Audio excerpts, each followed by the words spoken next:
Hi అండి, నమస్తే. Welcome back to Veni's kitchen. ఈరోజు వేణీస్ కిచెన్లో పూర్ణాలు అంటే భక్షాలు అని కూడా అంటారండి. వీటిని పాతకాలం పద్ధతిలో మన అమ్మమ్మల కాలం నాడు ఎలా తయారు చేసేవాళ్ళో చూపిస్తానండి. ఇప్పుడు ముందుగా దీన్ని తయారు చేయడం కోసం ఒక గిన్నె తీసుకొని దానిలోకి నేను 1 కప్పు దాకా పచ్చిశనగపప్పు తీసుకున్నానండి, ఫ్రెష్గా ఉండేది. ఇప్పుడు దీన్ని ఏంటంటే మనం వాటర్లో 5 నుంచి 6 గంటల పాటు ఈ వాటర్లోనే నానబెట్టేసుకోవాలండి. ఇలా నానబెట్టుకుంటేనే మనం ఒక పూర్ణాలు చేయడానికి పప్పు అనేది రెడీ అయినట్టు. ఇప్పుడు 5 నుంచి 6 గంటల పాటు నానబెట్టుకున్న తర్వాత ఇలా పప్పు అనేది నానుతుందండి. ఇప్పుడు ఈ మొత్తాన్ని కూడా ఏంటంటే శుభ్రంగా కడిగేసుకొని ఈ పప్పు వరకు తీసుకోవాలండి. ఇలా ఈ పప్పు మనం నానబెట్టుకున్నాం కదా, ఈ పప్పు మొత్తాన్ని కూడా ఏంటంటే ఒక గిన్నెలో వేసుకొని కొంచెం మీడియంగా ఉడికించుకోవాలండి. అంటే మరీ మెత్తగా ఉడకకూడదు, మరీ గట్టిగా ఉండకూడదు. కొంచెం మీడియంగా పప్పు ఉడికించాలండి. అంటే ఉడికించడానికి సరిపడా వాటర్ పోసుకొని స్టవ్ పైన పెట్టేసుకొని కొద్దిగా మీడియంగా, చెప్పాను కదా, కొంచెం మీడియంగా ఉడికించుకోవాలి. ఇలా ఉడికిస్తేనే మనకి పూర్ణాలు అనేది చేయడానికి పప్పు అనేది రెడీగా ఉన్నట్టండి. మనం పచ్చిగా డైరెక్ట్గా అంటే పప్పుని ఉడికించకుండా డైరెక్ట్గా చేస్తే పూర్ణం అనేది టేస్ట్ ఉండదు. పాతకాలంలో అయితే ఇలాగే చేసేవాళ్ళండి. ఇలా మీడియంగా కొద్దిగా ఉడికించిన తర్వాత ఈ మొత్తాన్ని ఒక హోల్స్ ఉన్న గిన్నెలో ఇలా వడకట్టేసుకోవాలండి. ఓన్లీ పప్పు వరకు తీసుకోవాలి, వాటర్ లేకుండా. ఈ మొత్తాన్ని కూడా మనం ఏంటంటే ఒక చిన్న రోల్ ఉందండి నా దగ్గర అయితే, మీ దగ్గర కూడా ఉంటే రోల్లో అయితేనే బాగుంటుందండి. మిక్సీకి వేస్తే మరీ పప్పులా వస్తుంది, అదంతా టేస్ట్ ఉండదండి. పాతకాలంలో అయితే ఇలాగే రోల్లో వేసేసి, అంటే మరీ మెత్తగా కాకుండా కొంచెం లైట్గా పలుకుగా ఉండేలాగా ఇలా నూరుకోవాలండి. మొత్తం కూడా మనం పప్పు అంతా ఇలా ఈ రోల్లో వేసేసుకొని ఇలా దంచుకోవాలి. తొందరగానే మెదుగుతుందండి, ఆల్రెడీ మనం ఉడికించాం కాబట్టి.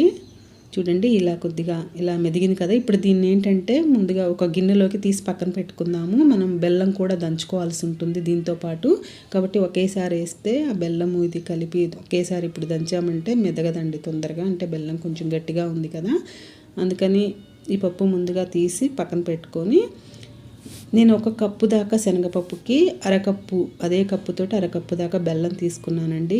బెల్లం అనేది క్వాంటిటీ మనకి పప్పు క్వాంటిటీ కన్నా కూడా తక్కువ ఉండాలండి. ఎక్కువగా ఉంటే మాత్రం మీకు ముద్దగా అంటే రౌండ్గా మనకి పూర్ణం అనేది రాదండి. జారుగా అయిపోయి పిండంతా జారుగా అయిపోయి మనకు పూర్ణాలు అనేవి రావు. కాబట్టి గుర్తుపెట్టుకోండి, ఎప్పుడూ కూడా పప్పు క్వాంటిటీ ఎక్కువ ఉండాలి, దానికి తగ్గట్టుగా బెల్లం అనేది తక్కువ ఉండాలి కొంచెం. ఇప్పుడు ఈ మొత్తాన్ని కూడా ఆ బెల్లంలో, ఈ పప్పు పక్కన పెట్టుకున్న కదా ముందుగా దంచుకున్న దాన్ని మొత్తాన్ని కూడా ఈ బెల్లంలో వేసేసి మరి ఒకసారి మొత్తం కూడా బాగా దంచుకోవాలండి. పాతకాలంలో అయితే ఇలాగే చేసేవాళ్ళండి, సేమ్ టు సేమ్గా. మనం ఇప్పుడైతే కొత్తగా ఆ పిండి ఈ పిండిలతోటి చేసేవాళ్ళు. పూర్ణాలను ఇప్పుడు కూడా మైదా పిండితోటే పాతకాలంలో చేసేవాళ్ళండి. ఒకసారి మీరు కూడా అడగండి, తెలుసుకోండి, తెలుస్తుంది.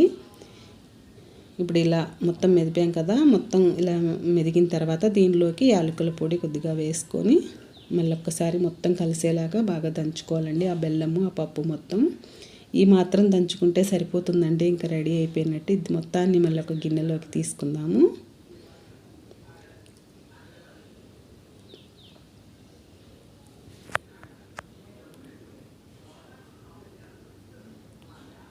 ఓకే అండి, ఈ మొత్తాన్ని ఇప్పుడు మనం ఒక బౌల్లోకి తీసుకున్నాం కదా.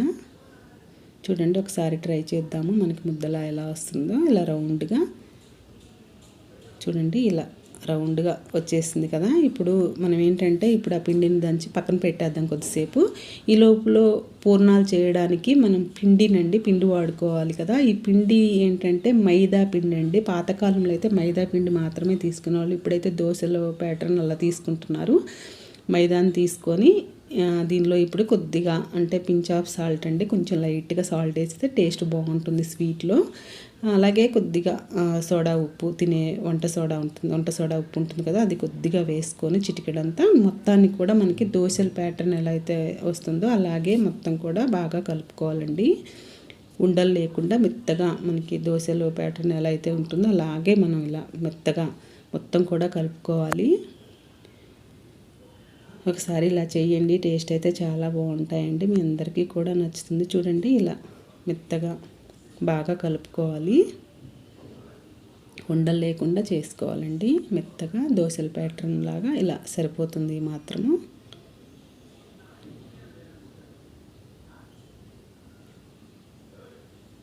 ఓకే అండి, ఇలా మెత్తగా మొత్తం కలిపాం కదా. ఇప్పుడు దీన్ని పక్కన పెట్టేసి మనం ముందుగా దంచి పెట్టుకున్నాం కదా పూర్ణాల పిండిని, ఆ మొత్తాన్ని కూడా చిన్న చిన్న ఉండలుగా చేసుకోవాలి. ఇలాగా రౌండ్గా. చెప్పాను కదా, పప్పు క్వాంటిటీ ఎక్కువ ఉండాలి, బెల్లం క్వాంటిటీ తక్కువ ఉండాలండి. అప్పుడే మనకు పూర్ణాలు అనేవి వస్తాయి. లేకుంటే మీరు బెల్లం కానీ ఎక్కువ కానీ వేస్తే పప్పు కన్నా కూడా పూర్ణాలు అనేవి రావండి. జారుగా అయిపోయి ఇంకా మనకి ఇలా రౌండ్గా రావు, ముద్దగా. ఇలా మొత్తం కూడా మనం రౌండ్గా చేసుకోవాలండి. ఇలాగా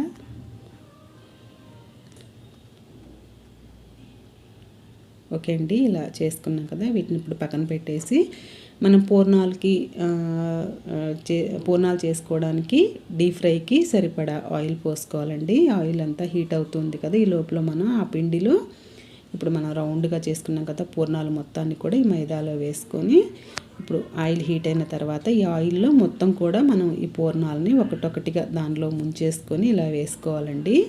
అంతే, పూర్ణాలు రెడీ అయిపోయినట్టేనండి. టేస్ట్ అయితే చాలా బాగుంటాయి. ఒకసారి మీరు ఇలా ట్రై చేయండి. పాతకాలంలో అయితే ఇదే విధంగా చేసేవాళ్ళండి. దోశల పిండి అలా చేసేవాళ్ళు అయితే కాదు, మైదా మాత్రమే తీసుకునేవాళ్ళండి.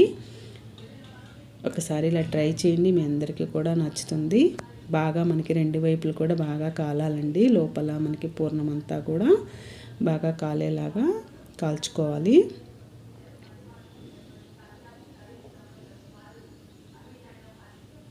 ఇలా మొత్తం కూడా పూర్ణమంతా కొంచెం బ్రౌన్ కలర్ వచ్చేంత వరకు కాల్చుకోవాలండి. కాకపోతే మనం హై ఫ్లేమ్లో పెట్టకండి, కొంచెం మీడియంగా పెట్టి చేసుకోండి.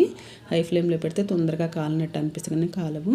ఓకే అండి, ఈ రెసిపీ నచ్చితే మీకు లైక్ చేయండి, అలాగే షేర్ చేయండి. మరిన్ని రెసిపీస్ కోసం వేణీస్ కిచెన్ని సబ్స్క్రైబ్ చేయండి. Thank you.